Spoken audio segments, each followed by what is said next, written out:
Gray looked like a stone statue, always quiet, always calm.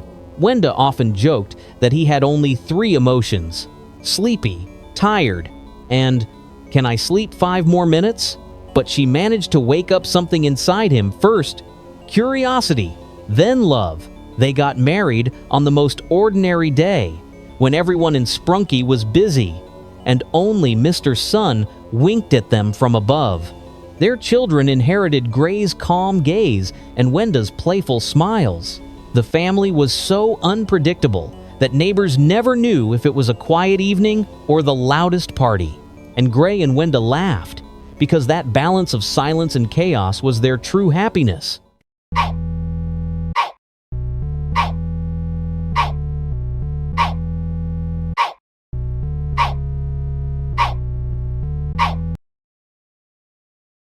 Gray often sat with the children, telling them strange stories about stars and shadows. Wenda interrupted every tale with jokes, making the little ones laugh until they rolled on the floor. Ratty became their family DJ, blasting music so loud that even Sky covered his ears. The kids grew up playful. One tried to climb Garnold, thinking he was a playground slide. Gray sighed, but deep down, he loved their restless spirit, even when it made his ordered world a mess. Sometimes he and Wenda argued about bedtime, but they always ended up laughing in the end. Their house had become the noisiest in the Sprunki world, yet also the warmest.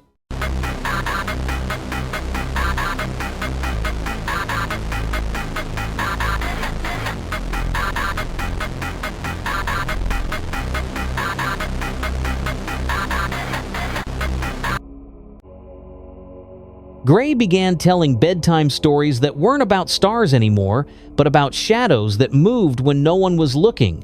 Wenda's jokes now had a strange edge, making the children laugh and shiver at the same time. Funbot's circuits flickered, and he started speaking in broken voices, as if something else controlled him. The children painted pictures of monsters with too many eyes and hung them proudly on the walls.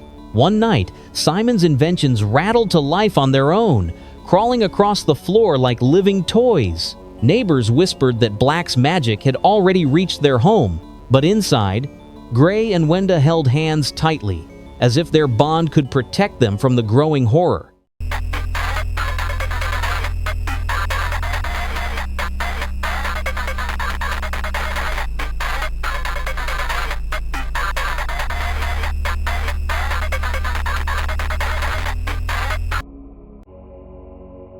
Gray's reflection in the window no longer matched his movements. It blinked slower, smiled when he didn't. Wenda brushed her hair, though strands turned darker and dripping with red as if ink was leaking from her head. The children built a puppet show with broken toys, making them speak with hollow, rattling voices. Ratty came to play music, but the chords twisted into screeches that made the little ones clap with eerie joy. Brud, passing by, muttered that the house smelled of shadows. Every evening, the family gathered to watch the puppet show as if it were a sacred ritual, and though fear crawled in, their laughter made it sound almost like a celebration.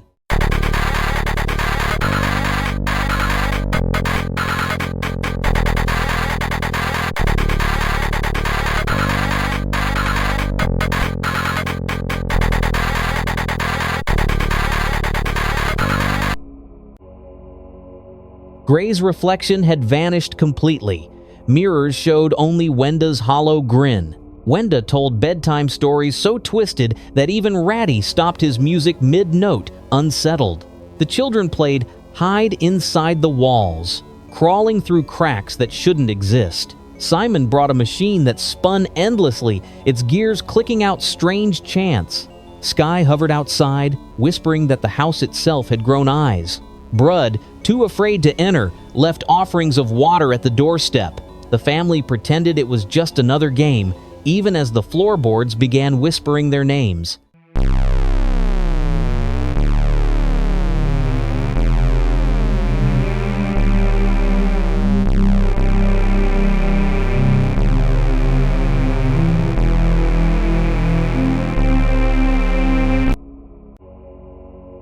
Gray's reflection was gone, but now his shadow acted on its own. sometimes standing still when he moved. Wenda painted the walls of their home with crimson patterns, calling them family art. The children joined in, smearing their hands across the surfaces until shapes began to shift on their own. Brud came to warn them, but the children chased him off with eerie chants, laughing when he stumbled. Gray felt pride and horror at once, watching his little ones grow stronger in the curse. At dinner, their voices overlapped in strange harmonies, shaking the floorboards. Even as the house trembled, Gray and Wenda smiled, proud of their monstrous family.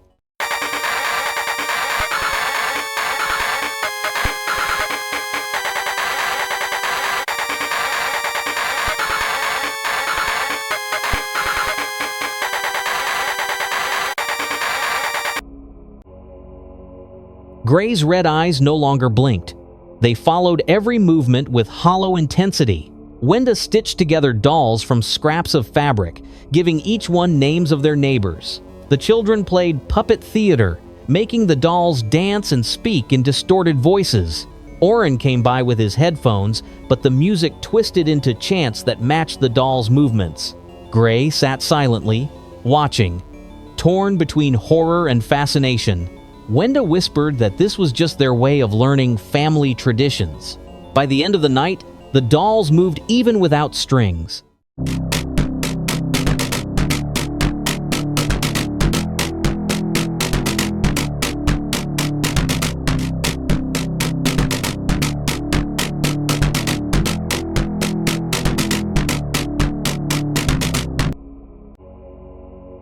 Gray and Wenda took the children to the abandoned Sprunki Carnival, where the rides groaned under the curse of black. The children climbed onto the carousel, which turned on its own, glowing with crimson sparks. Funbot arrived, but instead of cheering, his eyes flickered with static, and he spoke in reversed phrases.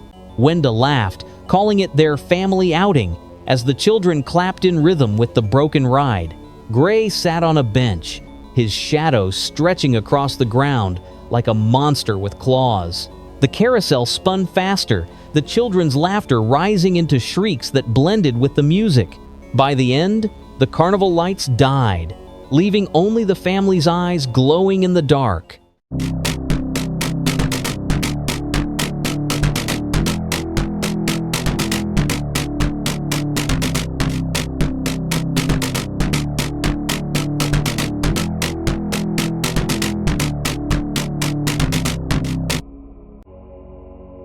Gray's eye was nothing but a black hole, sucking in the light around him. Wenda painted their home with crimson handprints, each one pulsing like living flesh. The children built a maze of shadows in the village square, trapping anyone who entered. Simon walked in, curious, and the maze shifted, twisting into endless corridors. The kids clapped, calling him their new playmate, while Gray simply watched in silence. Wenda told them to let him go, but her grin betrayed that she wanted the game to last. By nightfall, Simon's voice was just another echo inside their cursed maze.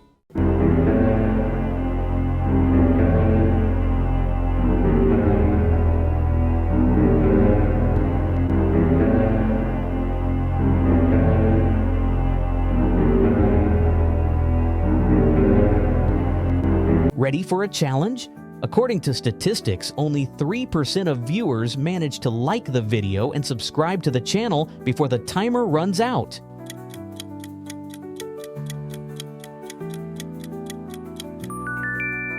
Write a comment if you made it in time. Gray's body grew thinner, his shadow taller than the houses around him. Wenda's voice lost warmth, turning every word into a cold command. The children built a circle of stones, calling it their family stage. Ratty appeared to play music, but his cheerful beats warped into distorted roars. The kids danced around him, their eyes glowing, their steps leaving black marks on the ground. Gray clapped slowly, each clap sounding like a drumbeat from the underworld. When the song ended, silence fell so heavy that no bird dared to sing until dawn.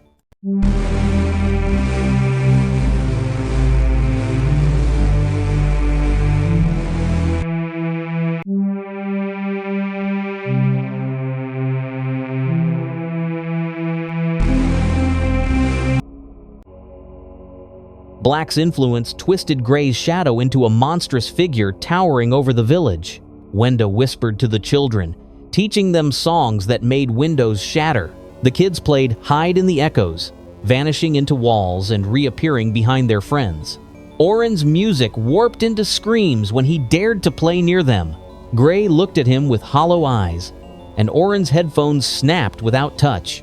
Wenda clapped, praising the children as if they had mastered a new skill. By dawn, the entire village was filled with broken glass and silence.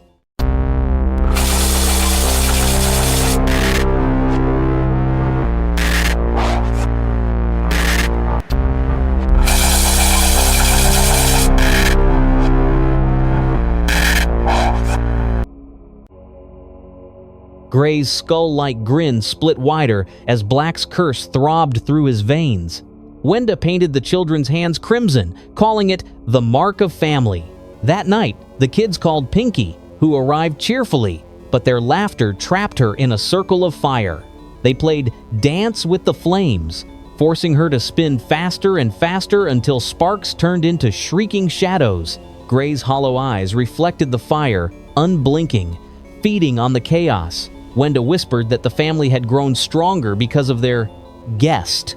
When the fire went out, only Pinky's shadow kept dancing long after she was gone.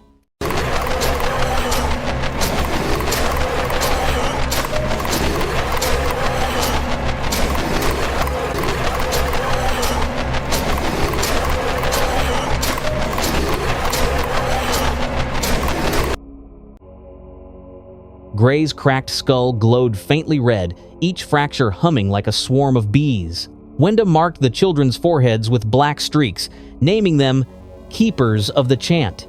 They invited Durple, who arrived with laughter, but his purple glow dimmed as they pulled him inside their ritual. The children played Trade Your Voice, forcing him to howl in reverse. Gray's hollow grin widened as the sound shook the ground, bending the air.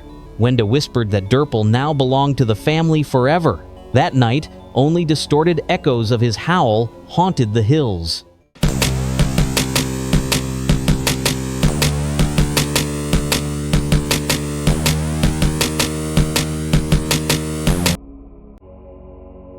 Gray's form split into several silhouettes, all moving at once. Wenda laughed with a chorus of voices, as if she had swallowed an entire choir. The children invited Pinky, chaining her shadow to a burning cross of black flame. They played Hide in the Sparks, making her reflection scatter into 1,000 flickers. Gray reached out, fusing the flickers into one glowing cage. Wenda smiled softly, calling it a gift for the night. Even after Pinky was gone, her laughter echoed from every spark in the dark.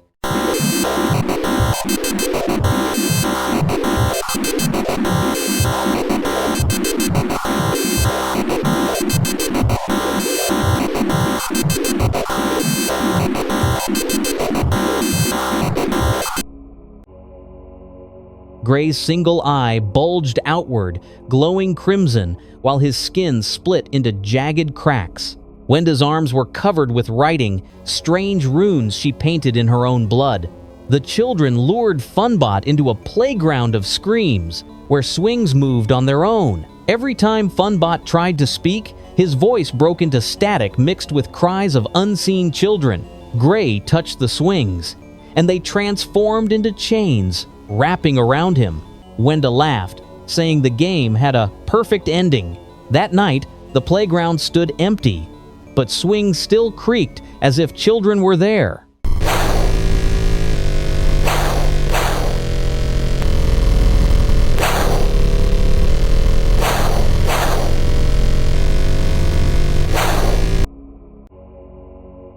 Gray's broken head swayed side to side, each tilt echoing like cracking bones. Wenda slithered behind him, her spine bending in sharp, unnatural angles. The children called Oren, tying his headphones into knots of black rope. They played Dance Without Sound, moving around him while he stood paralyzed.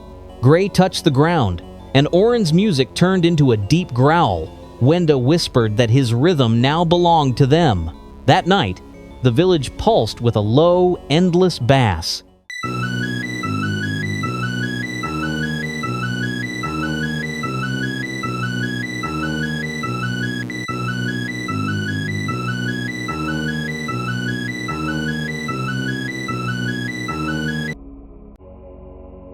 Gray's body bent backward, splitting like a puppet with broken strings. Wenda slithered beside him, her shadow longer than the trees. The children called Funbot, dragging him into a game called the Carousel of Teeth. The carousel spun, each tooth snapping like a jaw, and Funbot's screen showed static screams. Gray placed his hand on the machine, and it spun faster, breaking reality itself. Wenda whispered that their world was becoming their playground. By sunrise, the carousel still turned, though there were no players left.